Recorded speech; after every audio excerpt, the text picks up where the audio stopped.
Well, once again we see multiple violent tantrums from the religion of permanent offence. Some things never change, do they? Once again we see Islam self-detonate, if you'll pardon the expression, and show once again why it's about as welcome on this planet as an asteroid. Once again we see thousands of Islamic nutcases take time out from beating up their wives to show their sensitive side. How? By smashing up the towns they live in, egged on by clerical ignoramuses whose motives are even lower than the literacy level of their followers. And once again we in the civilized world are being urged to censor ourselves out of respect for a religion that violates the human rights of half the people on the planet and that doubles as a political ideology indistinguishable from Nazism. It would be funny if it wasn't so obscene. Or should that be the other way round? To call these riots infantile and imbecilic is to give them a dignity they don't deserve. They can only be described as Islamic.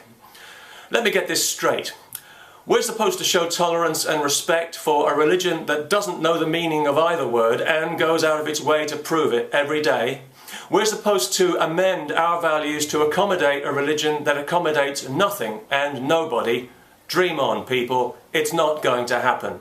Because with Islam, it's always a one-way street. We've learned that lesson the hard way. We can't afford any more tolerance and respect. We've been sucked dry. And we become weary of manufactured Islamic grievance. It's such a bore that now when we hear some bearded buffoon or some bag-headed bimbo telling us how offended they are, we can't even be bothered to laugh anymore. Not even when the Turkish Prime Minister hilariously demands that Islamophobia now be made a crime against humanity, when, given the evidence, there's a much stronger case for making Islam a crime against humanity. Besides, Turkey is already hypocritically guilty of one of the worst crimes against humanity in history, the Armenian genocide, a crime it doesn't even have the balls to admit to. When Muslims start showing the same level of outrage about things that are genuinely offensive, like the thousands of women and girls who are murdered and mutilated and raped every year in their countries, then we might take them a bit more seriously. As it is, there is nothing on this planet less deserving of sympathy or respect than Muslim outrage. Indeed, there's something deeply comical about it. It's so contrived and so cringingly unself-aware, it's impossible to take seriously, even if we wanted to, and nobody in their right mind wants to anymore. There was a time when Islam was given the benefit of the doubt by many people in the West. Now we think it's poison and we wish we'd never heard of it because 20 years of baseless grievance mongering and knee-jerk offence have shown us this religion for what it really is, and now we don't like it, we don't trust it, and we are never going to respect it. And we don't care how Muslims feel about that.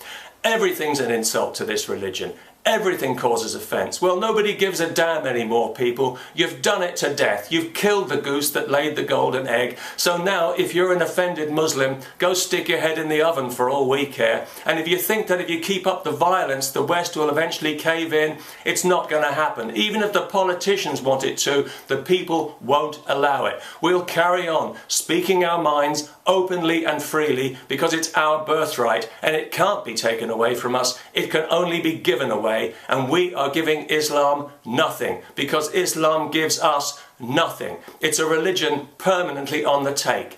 Gimme, gimme, gimme is all we ever hear. Gimme respect, even though I haven't earned it. Gimme special treatment or I'll be offended and you'll be a racist. Well, we're sick and tired of hearing it. We're sick and tired of Islam, and we're sick and tired of the needless conflict and intimidation that comes from this religion at every turn. All week we've heard Muslims telling us that we in the West need to understand how important the Prophet is to them. We do understand, and we don't care. That's the point. We don't care now, and we are never going to care. Get used to it. We don't give a damn about your feelings. Our feelings are more important, and our feelings tell us that we're sick to the back teeth of hearing about your religion, so stick a sock in it. And no amount of violence is going to change a thing. The more you riot and scream and shout, the less we're going to listen. It'll simply stiffen our resolve not to be bullied and pushed around by people whose values we don't respect because you've given us no reason to respect them, and, more to the point, because you are incapable of giving us such a reason. In short, we will not be told what we can and cannot say. Not by you, not by anybody, not now, not ever. No matter how many flags you burn, no matter how many embassies you attack, free speech will prevail and you'll suck it up and like it.